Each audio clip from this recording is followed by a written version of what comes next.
മനുഷ്യർ തമ്മിൽ ശണ്ട കൂടിയിട്ട് ഗർഭിണിയായ ഒരു സ്ത്രീയെ അടിച്ചതിനാൽ ഗർഭം അലസിയതല്ലാതെ അവൾക്ക് മറ്റൊരു ദോഷവും വന്നില്ലെങ്കിൽ അടിച്ചവൻ ആ സ്ത്രീയുടെ ഭർത്താവ് ചുമത്തുന്ന പിഴ കൊടുക്കണം.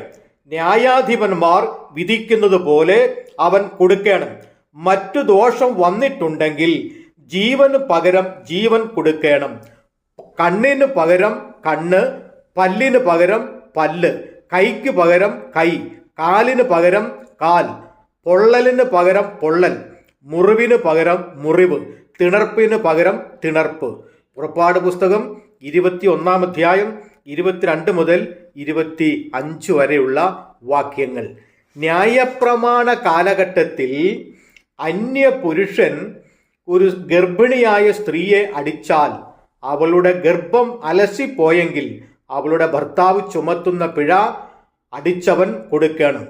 സ്ത്രീയുടെ ജീവൻ നഷ്ടപ്പെട്ടാൽ ഉപദ്രവിച്ചവനെ കൊല്ലണം.